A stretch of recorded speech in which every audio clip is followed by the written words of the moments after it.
Yeah, yeah, and the big thing to look at then, it shifts things slightly, and actually that's one of the most common. If you look at the chart on the website of the physiological effects of emotional suppression, you'll see that the first thought disorder that most people buy into is that of you're broken, there's something wrong with you. Seeing how that comes up, Gene, do you have okay. So when I talk about, and I just thought I'd run through that chart. We haven't talked about it in quite a while, and it really ties in how body and mind are one, that they cannot be separated. There's, there was a split back, in antiquity where the church decided it wanted the mind and the soul and the world have the body, and so they made up this pretend thing that they were two separate things. But there is no way in the creation that you can separate the mind from the body. And whatever is going on in the body is going on in the mind, and whatever is going on in the mind is going on in the body. I like to use an example of, let's imagine I've got a silver dollar. Gee, one side I've got George Washington, the other side there's, the Lady of Gaudin, whatever her name is. And I say to you, okay, so now there's a head and a tail, right? Oh yes, there's a head and a tail. Well, let's take the head off the coin. At what point? Where do you split the coin so that the head comes off and just leaves the tail? There's no such thing. They are one indivisible object with two perspectives. You look from one side and you see a head, you look from the other side, you see a tail. That's precisely what's true about the human body-mind unit. There is absolutely no difference in the two whatsoever. There is no point at which you can say, oh, that's affecting the mind but not the body, or that's affecting the body but not the mind, because they are one indivisible energy structure, and you can't split one off from the other. So if you want to download this chart, Jeannie's put the link in the website or in the notes for today, but you can also just go to whyagain.org, whyagain.org, and look for the physiological effects of emotional suppression. And the space we're designed to live, actually in the Beatitudes, it talks about whose home is in the breath, or in the feminine elemental force that was called Ruka Dekucha in Aramaic. There's this eternal force of active human life or love, and the best definition now I've been able to come up with for life is that life is love flowing through a human cell, human life. And we're designed to live in theos, enthusiasm. Think about the little kid, and a little kid can get excited about what's in its diaper and the painting it just did on the wall with it. It has no filter on that whatsoever. It goes, look at that piece of art. Enthusiasm, 100%, till somebody comes along with a fist and breaks it down, and the fist may be a message about something about what's wrong with you. Why would you do such a thing? You're broken, you're defective. That's one of the first thought disorders that happens. And when that occurs, when that disintegrative energy is introduced into the human structure, it's locked into tissue and literally creates what we call a chemical disturbance. We call what happens in the cell chemistry. In fact, there is no such thing as chemistry. If you go right back to the basic facts of the things, if you listen to Einstein, Einstein says, on such things as matter, we have been all wrong. What we have heretofore called matter is energy, energy whose vibrations have been so low as to be perceptible to the senses. There is no matter. Matter doesn't exist, Einstein tells us. We have this energy system. If you go to the opening words in the book of John, what it says is not in the beginning was the Word, and the Word became flesh, and equate the word there with Yeshua. A total false conflation. What it says is in the beginning was the mind energy, or the willed action, and the mind energy, or the willed action became physiology, became flesh. In other words, every thought you think, becomes part of your physiology. Mind and body, which seem to be separate, are in fact a singular object viewed from two different perspectives. And not even an object, but rather a singular energy system. So take that idea of mind energy becoming flesh, and then let's go to Bruce Lipton's cell biologist laboratory, and let's hear him explain it. Oh, when you think of thought, that thing that is non-physical, what we call physical, all of a sudden shows up in what we call the physical, in the realm of our senses, and what appears in the structure is a neuropeptide, a molecule. That molecule circulates around in structure until it finds a cell with a receptor site that matches, lands on the cell, and inserts itself in the cell. Now, there's some conversation about that. Bruce says it replicates it in the cell. I don't believe it replicates it. When it lands on the antenna, it inserts itself into the cell, would be my take. Fine point, probably doesn't really matter, but and if we were on the inside of the cell watching the neuropeptide, if we could see through the cell wall and we're inside the cell and we're watching the neuropeptide come, it lands on the receptor site, which is just an antenna, and the energy comes into the cell, and what we would say, if we were looking through our normal senses and the extensions of our senses, a microscope and such, we'd say, that's chemistry in the cell. So now literally mind energy has become flesh. So what do you suppose a child is designed and is living in total enthusiasm in the breath, doesn't hold its breath for anything, is tapped into itself as the presence of love, an actual human life? The thought structures go like this. I love life. I'm excited. I get to live in my full power of love, genius, and aliveness. How cool is that? What kind of chemistry do you suppose that's going to create in the cell? It can be pretty cool. And then along comes some goon who doesn't like the painting on the wall, who has all kinds of judgments about the painting on the wall, and when they were a child was beaten half to death for some of the creative things they did. And that parent goes into a rage, much like Dr. Tim was just reading about. What happens to enthusiasm? It shuts down. And thought disorders like, what's wrong with me? I can't tell you, there's how many hundreds and hundreds of people I've worked with that no matter what happens, they come up with thoughts like, there's something wrong with me. I'm broken. Self-blame, and along with that, there's guilt and there's shame, and all these degrading thoughts about self. In a general way, what tends to happen with that energy, and I'd offer, here's the beginning of physiological aging, or what we call aging. The introduction of a dis-ease frequency, not a disease. There is no physical disease, but there are dis-ease energies in the physical that create what appear to be anomalies on a cellular level, and we think the cell is physical, so we think it's physical disease, but it's really just a reflection of a particular quality of energy. You know, if I'm sitting watching TV and somebody drives into my driveway with a poorly tuned car, and that signal, that energy field coming off of the poorly tuned engine hits the antenna on my TV set, all of a sudden I'm going to get all kinds of interference in the TV.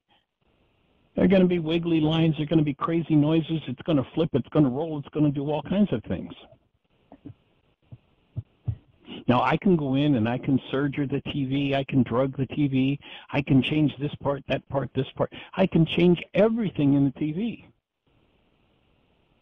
But if I don't get rid of the original offending energy, i.e., I can think my TV's really diseased with all the things that are going on, and if someone goes out and turns the key off in the ignition in that car in the driveway, all of a sudden my TV healed. It's a miracle. Your physiology is no different. I don't care what your disease is. I don't care what your disease is. if there is a disintegrative thought relative to your field, this integrated energy field called a human form is a gathering of energetic patterns that produce this appearance of form.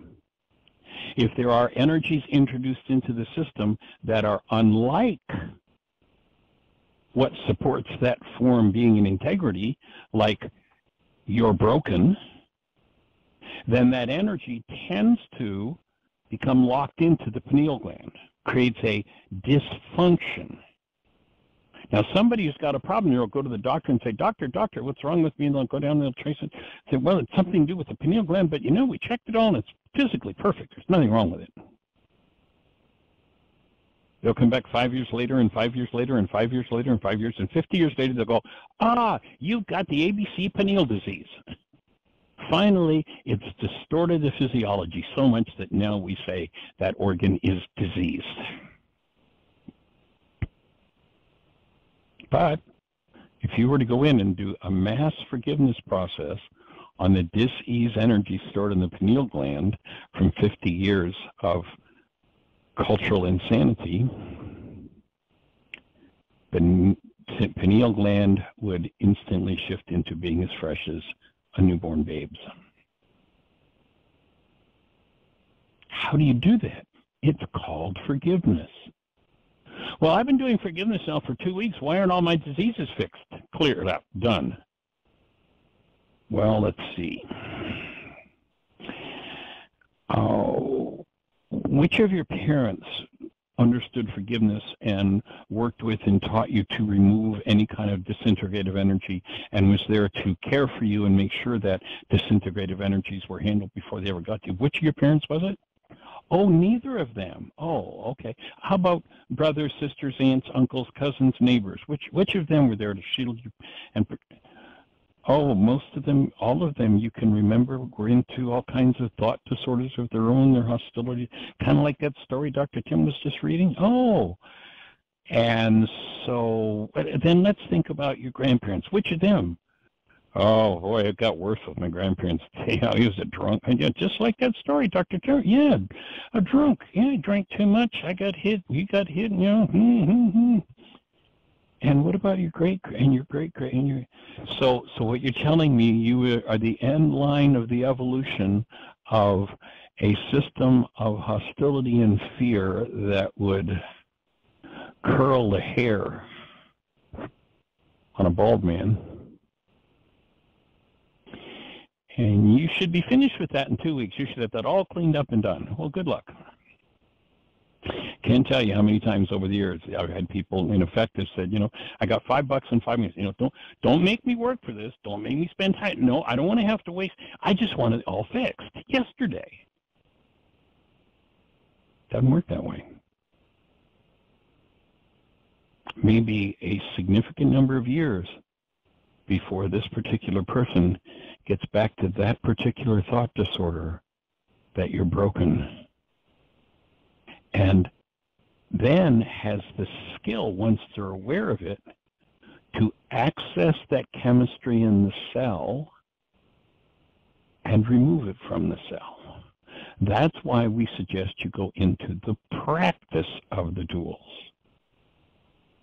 One of the keys to doing that process is holding to the space of conscious, active, present love. Who was the last person you remember in your family system or your community or culture that did that 24/7, 365?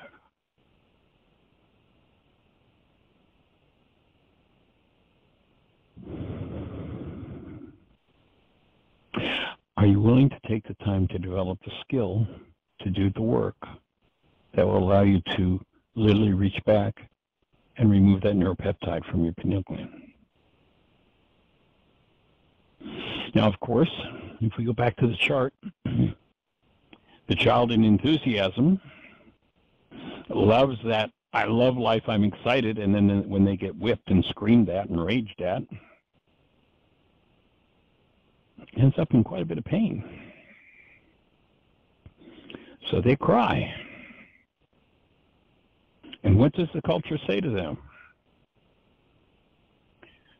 The majority of people over the years, when I've asked this question, raise their hand when I say, how many of you ever heard the line, if you don't stop crying, I'll give you something to cry for? So what's the next thought disorder for the child that's in pain, that's given up their enthusiasm, is buying the chemistry of I'm broken, there's something wrong with me, and the dysfunction of the pineal gland, and they want to be able to express that pain. What's the next thought disorder?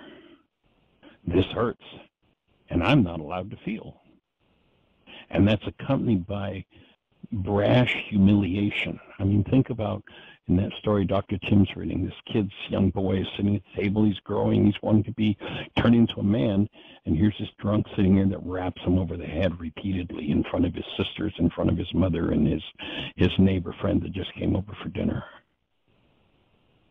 Thoughts of humiliation, the energy of humiliation, and that tends to lock into and begin to shut down at the pituitary gland. This is the beginning of going down the ladder of what is called aging and disease. The child, if you just trace, if you just watch them, when that sort of thing happens, they go into an antagonistic state. And they tend to start to develop, they call it the terrible twos. And in that state, they tend to go into things like vengeance and I'll get you, and want to threaten back again, especially somebody who's smaller than them. And if they get beaten for that, then they'll learn that overt hostility is a way to control things, and now it becomes, the thought disorder goes, and I'm going to hurt you. Human life has been pretty much displaced. Enthusiasm, I love life, I'm excited, has been displaced now, and anger takes over.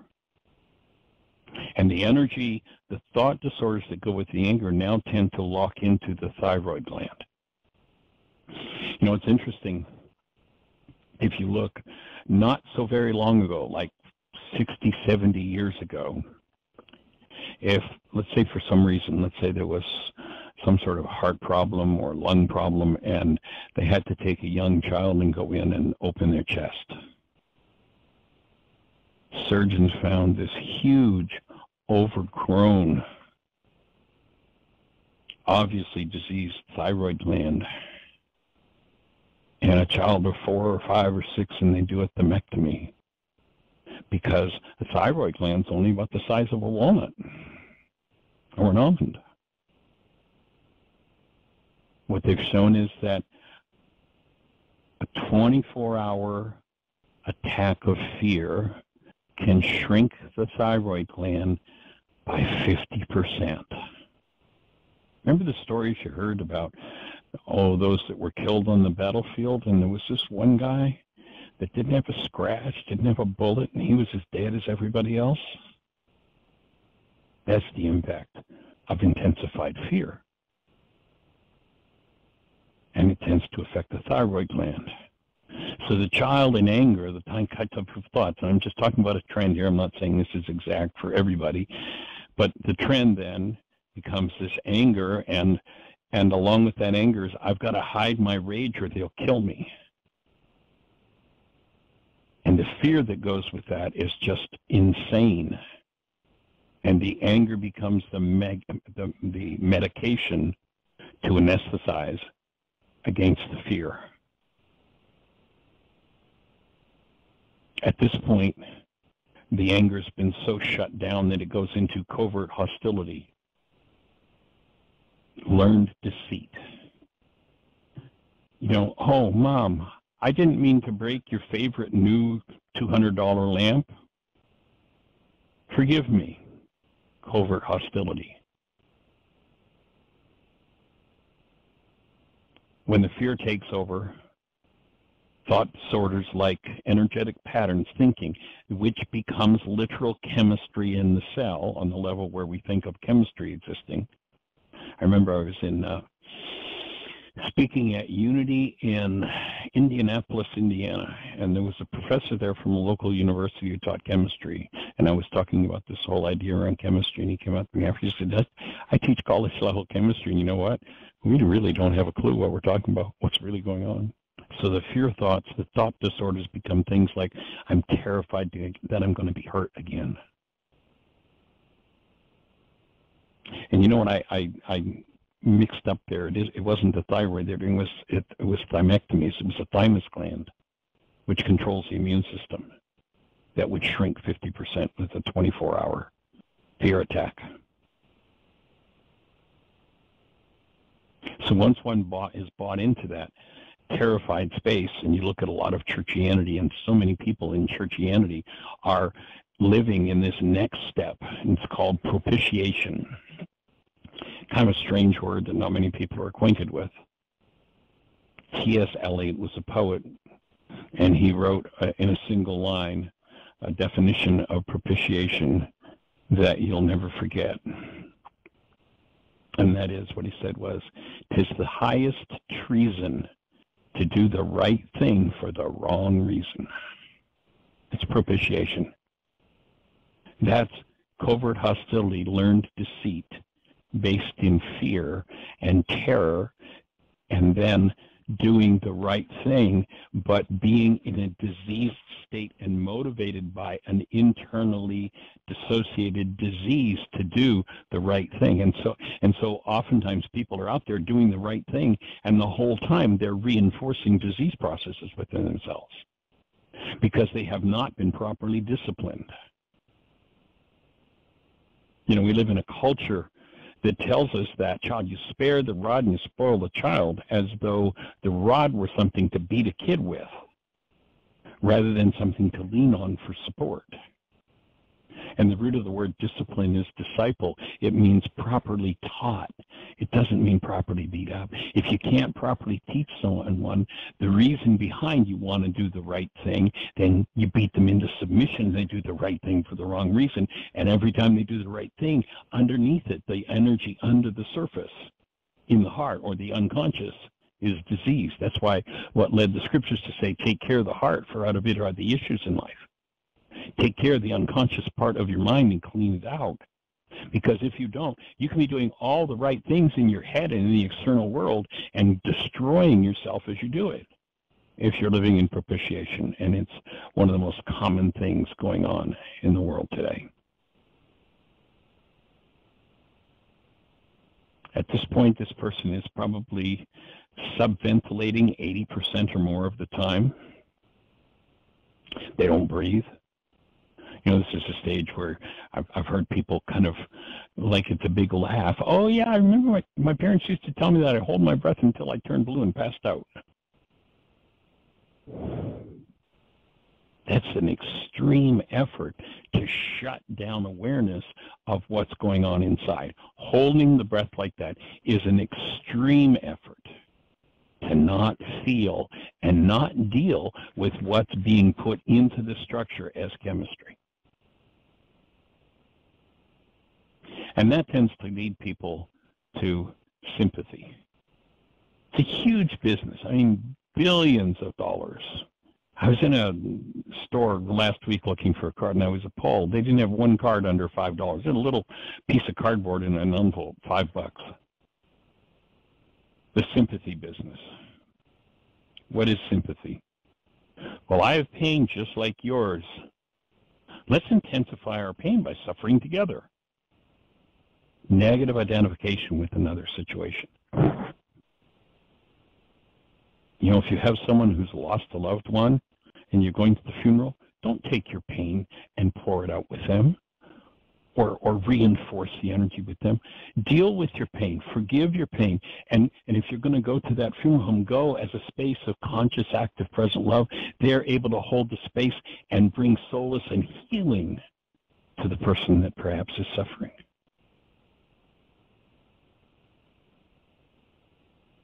Bring the state of your human life, that conscious, active, present love, that even stands with enthusiasm in the presence of death.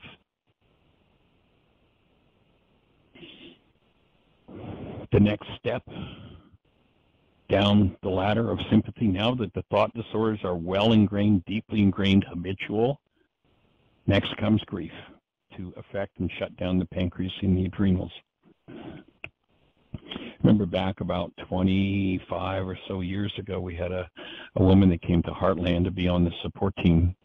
She was on the team for a year, and everybody always took care of making sure she was well fed, because if she didn't eat, she was a terror. She had a blood disorder or a sugar disorder. And she'd go hypoglycemic, and when she'd go hypoglycemic, she'd bite your head off. So if she started to get testy, somebody'd go grab some food and give it to her.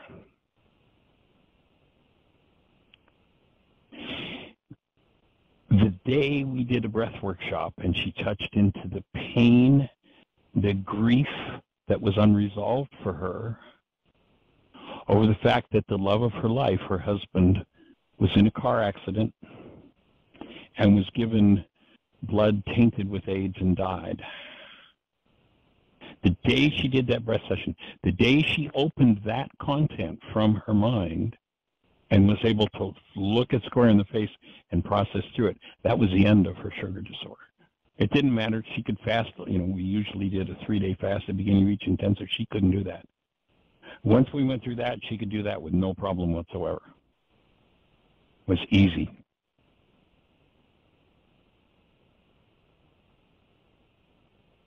So grief, thought disorders like, I'm sad, I'm overburdened, and I'm hurt. And that's as a result of my own unconscious self-imposition of dissociated pain. And that's what tends to shut down the pancreas and the adrenals.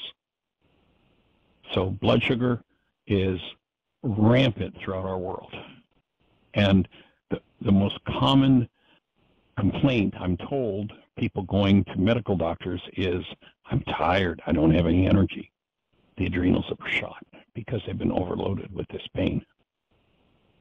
These thought disorders. Now, over time, these things are going to have a physiological effect where somebody with their microscope can look and go, oh, we see it now. Before it becomes physiological, then that takes years. They call it aging. So you're getting old. No, you're not getting old. You've been carrying this toxic load for so long, your structure's starting to break down. There's no such thing as aging. That's a fraud. It's the load being carried on the tissue that causes the tissue to look like it's aging, and the fact that it happens over time, it's easy to go, oh, you see, it's time that did that. Well, if time does that, then everybody would have to have the same diseases over time. If this is, oh, that's just a disease of aging, well, everybody who's, it's a cute story about the guy that goes to the doctor, and doctor's looking at his leg and got a problem with it. He explains all the symptoms, what's going on. Doc looks at him, just kind of says, well, your leg's just getting old. He says, but Doc, it's the same age as the other one. It hasn't got to do with time. It's got to do with the assaults. And the primary assaults, yes, of course, there are physiological interactions. You bump into something, you're in an accident, cancel the thought, and those things occur. But the assault, the main assault, comes with the mind energy, this list of thought disorders. And if you print off this chart, you'll see on the right-hand side, you can see the arrow going right down into what's called aging and disease. It's learned, self-imposed, buying into mind energy that is the head of the coin, destroying the tail. Now, when somebody gets to the point where the pancreas, adrenals, they're so weak, they're so burdened, that now it's kind of like helpless and hopeless, apathy. Oh, well, it's hopeless. There's nothing meaningful I can do. Why are they doing this to me again? I'm hopeless. It's helpless. I'm a victim. I'm alone. This tends to impact and destroy the spleen. We're just about to the bottom where someone's getting ready to check out. The next step is just mass unconsciousness. And the thoughts go like, I don't know, I have no idea, I'm in a fog, I don't understand. And this shuts down the reproductive organs. You look at the massive numbers of people who cannot conceive, and you see a mass impact of that kind of burden being carried on the whole organic system. So one who's buying into the thought disorders is dropping down the pathway. One who wants to heal is going to have to move up the pathway. And if you print off the chart on the left-hand side, you'll see the arrow going up from the bottom up. And now we're looking at youthing and healing. What's that going to look like? It's going to look like, I don't know. Then I'm going to do some research. I'm going to do some learning and some understanding. I'm going to build the brain cells so I do know. Yes, I now have some tools. There's something I can do about it. Now you're going to start to get more and more symptoms going as you start to throw that energy off. That sadness, that grief is going to have to process out of the structure. And all of the thought disorders, all of the energetic patterns of pain are going to have to be removed. You're going to have to reclaim your power from turning it over to those who forced you. And as you learn to do the right things for the right reason, you give up propitiation and you stand as a space where you do what's in harmony with truth and what's in harmony with love, no matter what anybody else is saying. Then one's going to countenance their mind energy, their thoughts of terror, of having been terrorized, oftentimes by a power person, by a parent. They're going to dip, there's going to be a tendency to dip in and out of each of these thought disorders as they're cleaned up, especially if they're generational patterns, which usually they are. There's going to come a point where people are going to get to confront their anger and stop playing the game of blame that their anger is about someone else. When anger comes up, instead of, oh, I'm looking at Harry, he's the reason I'm angry. I'm never going to think about myself or question why I'm angry, what my anger is, and that my anger belongs to me and is being produced by my physiology and is destroying me. People who will never confront that will never heal. They will tend to go deeper and deeper and deeper and deeper into pain, and it will be unresolvable. If you have anger come up and you let go of thinking about Harry and you stop and you go, here I am with my anger again. Maybe I need to stop lashing out at the people around me. I wonder why I've destroyed so many relationships. Oh, no, it was all about them. It was they that did that. It wasn't me. Yeah, right. Sure. There comes a point of taking responsibility. And be careful that responsibility doesn't go into self-blame. This isn't about blame. It's just about being honest with yourself and recognizing, oh, I see what I've done. And only when you can come into conscious relationship with what you've done can you change the thought disorders behind it. And there'll come a point where you have to give up the blame game and the thought disorders of rage and the belief that someone else is going to harm you. Coming back to feeling, letting go of the unconsciousness, letting go of the trauma-based interactions that happened in early life allows the load to be taken off of the pituitary, the pineal, and get back to the truth where you've made a space in your physiology for your true essence, which is love, to come into expression through your physiology rather than trying to come through all these thought disorders that are stored in tissue structure, right down to including the genes that need to be cleaned out, because the thought disorders have been going on for generations and generations.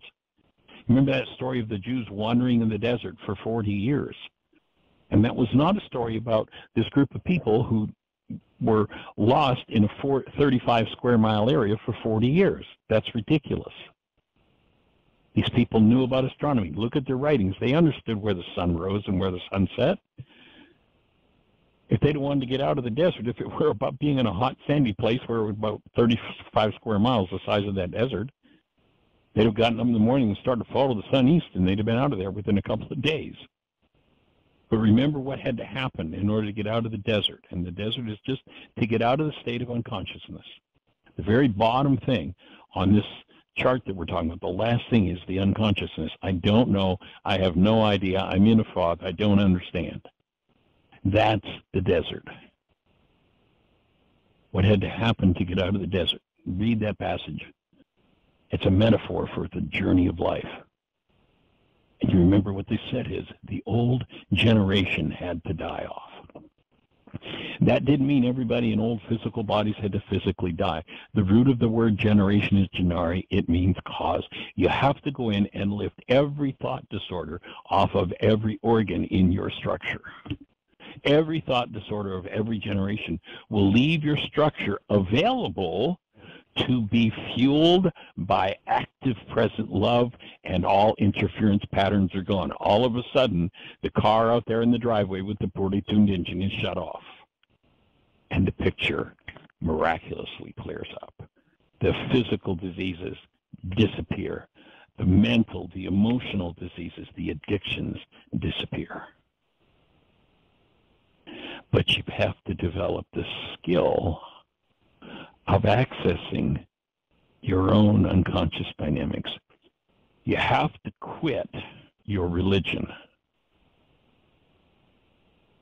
And for anybody who's living down at the bottom of this chart, they are card-carrying members of the one world religion of blame. It's all somebody else's fault. When they're in pain, when they're in turmoil, when they're in trauma, there are whole conversations about somebody else. It's not about themselves. You got to learn to talk about me, yourself. And as you let go of those thought disorders, you take the load off of tissue. You take the load off of the mind. You take the load off of the emotions. And now there's room for Christ to return to earth. That's not a religious idea. The word Christ there represents the mind of love in you. Remember Paul talked about the mind of Christ, your hope of glory. It wasn't the mind that Yeshua had. It's the same mind that he used, the mind of love, but it was the mind of love in him that he used. It's the mind of love in you that you need to use, not the mind of thought disorders and generational patterns and cultural insanity. So coming up the other side of the chart is youthing and healing. And you get back to, I love life, I'm excited. In the awesome. When you start letting go of those thought disorders, I mean, I watch so many people in so much pain and turmoil. It's like, but you have a human life. What are you talking about? What are you whining about? You have a life. I mean, it doesn't get better than that. But burdened with generations and generations and generations of unresolved pain and trauma, living in that desert is a tough place to live. That's living in the land of unconscious co-creation. You know, we have a workshop called On Creating Consciously. And it's all about the principles of how to create your life consciously rather than out of those unconscious dynamics. And it takes adapting to and doing your work. Now, a lot of people say, well, I'm too busy. Oh, okay, that's fine. Suffer and die. That's, that's the pathway. That's what happens. That's why they suggested tithing. I suggest to people that they tithe. And tithing, a lot of Christianity, tithing is about giving somebody money. That's not about what I'm talking about. I like to use the acronym TIME, T-I-M-E. Time, yes. You get to the point where you spend 2.4 hours a day doing your work. Intelligence. You start to use your original intelligence, not mine.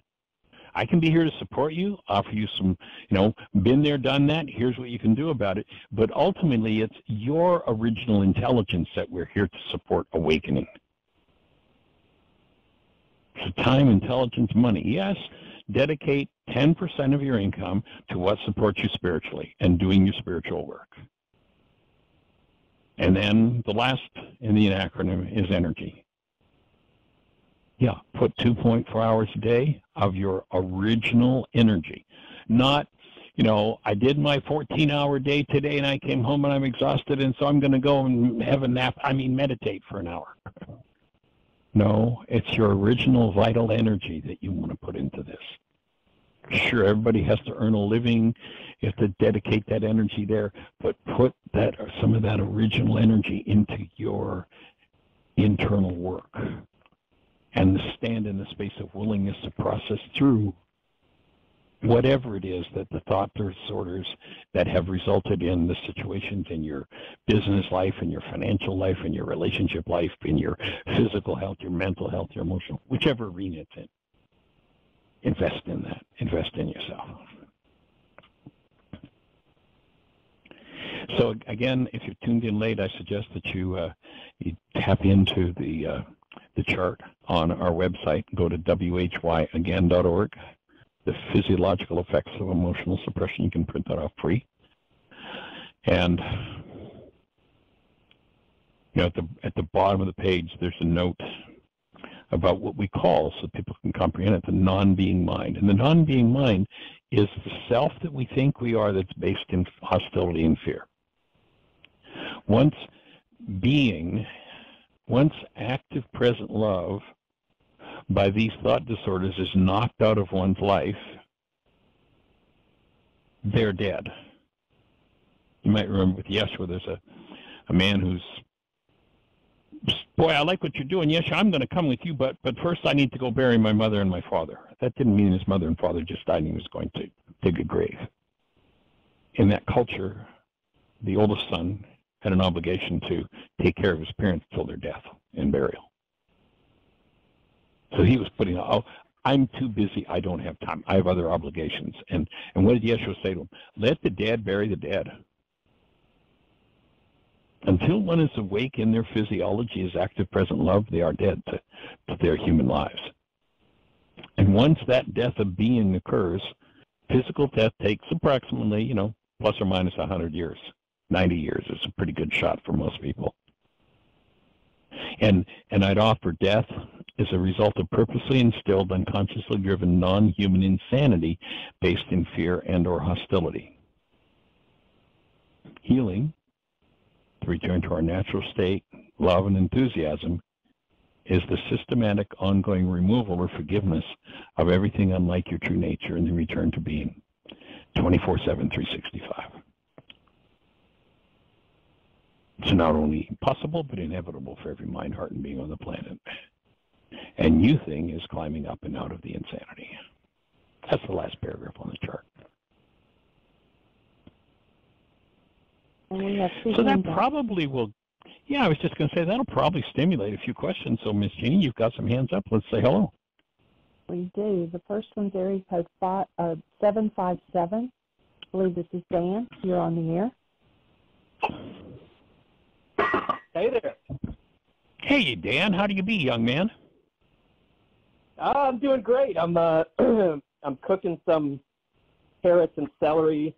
I actually I ended up getting COVID a little bit after we did that still point session, and stuff's been weird, but bless your heart. Good and healing though. Thank you.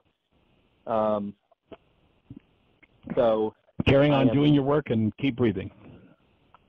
Yeah, a lot, and I was doing a lot of worksheets this morning and getting excited about it, and then I thought, okay, I know it's coming, Next layer? But, yeah, something's going on, and because I was getting real enthusiastic about it and excited, and it all made sense, and I called a friend to talk about it, and by the time I called, I was starting to feel a little bit kind of crummy and confused and dizzy, and so... All right. It is, but I did a worksheet yesterday that really kind of, I don't know what the word is, it felt powerful to me. So I wanted to share the story, if that's all right. Please do. Tell me about it. What's happening? So when I was a little kid, I have memories of kind of what I was like, the joyful, uninhibited, expressive, loving, that energy we talk about. And there's a story of I was about, 3 or 4 or whatever. We went to, me and my parents, we went to a Chinese restaurant and we got food, and they had fortune cookies. So I understood the concept of a fortune cookie, but of course I couldn't read. I was 3. So I got my fortune, and they were saying, "What does it say? What does it say, Danny?" And I couldn't read, and I said, "It says, 'Calm down, Danny.'" So I was keyed into I'm supposed to calm down. You know, I'm supposed to keep this stuff under wraps. I need to suppress it. I need to push it down. I understood the assignment that it was, you know, I was embarrassing and creating, you know, shame just by being an uninhibited, joyful little kid. And yeah, that's it. It's crazy, isn't it? So my goal on the worksheet, I realized I've carried this goal for, I guess, you know, I'm 35. I was about at least 32 years of calm down Danny. The goal is to calm down, suppress, you know, control everything, push it down, make sure I don't embarrass myself, avoid humiliation, avoid humiliating other people. And that just, that was sort of shutting down the life force. Right. It's like the direct mission, just in my own words, of, you know, calm down, turn it off, stop it. So a good mind shifter for that one would be something along the lines of, "It's safe and healing, and people approve of me and love it when I'm in total enthusiasm and excitement." Let me write that down. Or I can just remember the gist of it. It's safe and healing. Jeannie's probably already got it written down. Well, you went a little bit fast. It's safe and healing, and people love it when I'm in total enthusiasm is what I got. Love it and approve of me when I'm in total enthusiasm. I would do it. See what that resonates. That might take you back through some specifics where other correlated thought disorders were implanted, or you bought into them, and it'll give you a chance to see where there's perhaps some other work to be done. Well, so after I did that, I start, and I want to give time for the other person too that's calling in, but I started kind of inhabiting this, like remembering the faces and the experiences of when I was in elementary school, remembering that whole environment and the people I felt teased by, felt not approved of, and so that brought up a whole other layer that I've kind of superimposed onto my life today, of trying to get people to like me, trying to get power over other people, as thinking that other people hold my self-esteem in a way. Well, it sounds like you're really right on track with your work, my friend. Yeah, I guess so. It feels good. Then it goes into feeling scary. And I just wanted to ask a quick question I forgot about. You gave me 2 mind shifters coming out of the still point session we did last time. And are those, and I think I probably asked then, but those are kind of, you can just sort of work on at any time, right? Like it doesn't have to be an hour at a time. It can just be sit down for 10 minutes and do it, and then sit down the next day, or do it for 2 hours or whatever, right? Absolutely. And what I suggest is, if it's something that, you know it's really keying into a major issue, it's something that's really something you seriously need to work on, that's when you want to set aside a given, I'm going to take out a block of 2 hours, I'm going to turn my cell phone off, and I'm just going to write. Or if it's, something that's really a significant issue in your life, you might take 3 or 4 hours, block it off. And what I've found is, when you use the mind shifter, the more time you'll give yourself, the deeper you can drill down into those unconscious dynamics and get it out on the page. Yeah, well, it's feeling like all the stuff that's coming up is eat into like major issues. So I'm realizing, and I'll share this and then I'll stop. But I mean, so then it goes into the, my classmates. There was a lot of, when this was again little kid, 5, 6, 7, rivalry with the boys and the girls, and I felt rejected and humiliated and held in contempt by the girls in my class. And it's like, I'm still carrying that around. I'm trying to get adult women to approve of me today to make up for feeling ashamed of myself as a little boy when I was 6. It's like that energy is still going of other humans I haven't seen in 30 years that I'm unconsciously blaming them for my low self-esteem and feeling humiliated and not included, as if they have to do something in order for me to heal, and they don't. It's all in me. So I'm kind of grateful that that's come up. Awesome. Well, that's where, applying forgiveness to the thought disorders you hold about yourself, and that goes right back to that original power person thing of you're broken. Whatever the variation on the theme of you're broken is. And in your case, it was that calm down, Danny, is the message of, there's something wrong with you. And I mean, for a kid of 3 to just be out there, like we have this social structure that says, oh, there's a bad parent if this kid, wow. To me, when our granddaughter's out there and rocking, it's like, go for it, girl. Right. If embarrassment comes up for me, guess who's got a problem? I do. It's the adult that has a problem. Right. So my parents didn't have that tools or awarenesses, and it bled on to me, I guess. Something happened. Well, remember, in the power person dynamic, 3 things happen for a power person dynamic to be installed in a child's mind, and it's usually something that comes from a parent. And the 3 things are that the adult, the parent, wasn't functioning out of love, they had more power over the child than the child did, and the child thought of it as survival. When that occurs, literally, as a child, the child's energy field is just like sliced wide open, and the child becomes like a sponge. Every energy in the environment is simply like a sponge just sucked in.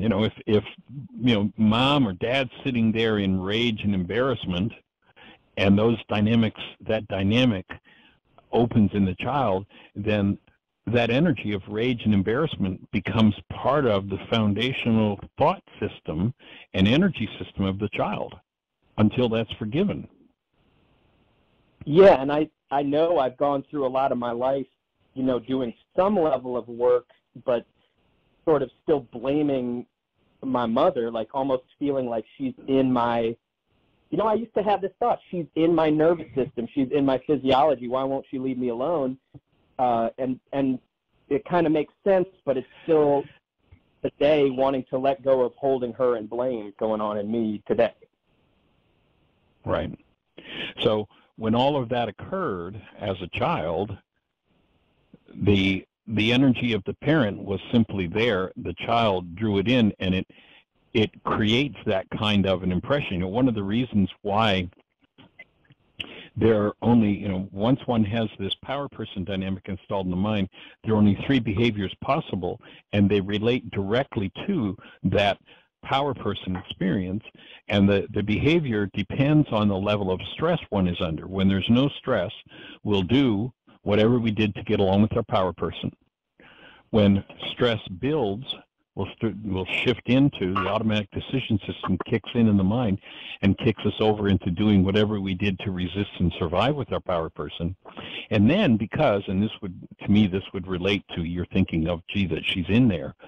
It's like that power person was our God.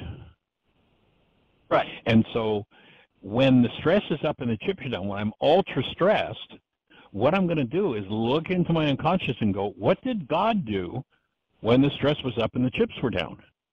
And that's the behavior that I'll do. So the 3rd level of behavior when I become ultra stressed is I'll do what my power person did that I hated the most, because that's how they won over me. And in that state, I'm looking to win. I'm unconscious, and I just go, oh, okay. So most often it's a thing that people said, boy, I'm never going to be like that with my kids or with my spouse, or and it's exactly what takes over. Right. And that's the reason for doing the power person worksheet that comes in the codependence worksheet. There are two different specifics that work in that arena, but yeah, you ultimately want to get that cleared out. And as long as that power person dynamic is still, let's say, alive and well inside, then when one is in relationship with someone and they do a behavior that violates a goal that they held for their power person, then that person that they're in relationship with, this is kind of like the coup de grace in understanding the power person dynamic. Now, this person I'm in relationship with, I put in my power person file, and everything that I experience of them has to filter through the way I experience my power person. So I'm actually no longer in relationship with that person. It's like there's a saying in the culture that honors this, although it's rarely understood what's really going on. But everybody's heard the saying, "Oh, the honeymoon is over." What does that mean? Right. What it means is the person I'm in relationship with did something that violated a goal that I held, a serious goal I held for my power person, and now I've locked them into my power person file. I'm actually no longer in relationship with them. Everything that I experience of them is filtered through all the dynamics of my power person, and I'm right back in full-blown relationship with my power person in my mind, and I project that internal image in my mind onto them, and I think that I'm still in relationship with them when, in fact, I'm not even in relationship with them anymore. I may be in the same house, in the same bed, blah, blah, blah, but I'm back in relationship with my power person. And that's where so much, again, that's where the honeymoon is over happens. Yeah. And like that thing of, because I'm going to recreate the whole situation again so that we get it right this time and meet my goal, not realizing that if I create the whole situation again, I'm going to be miserable. That's why the core of forgiveness is canceling goals. The genius of Yeshua coming up with that, that the core of forgiveness. And the way that you access the unconscious dynamic to clean it up is by canceling the goal, is just genius when you understand how the mind works. Yeah. Well, that's it, sir. I'm delighted. And the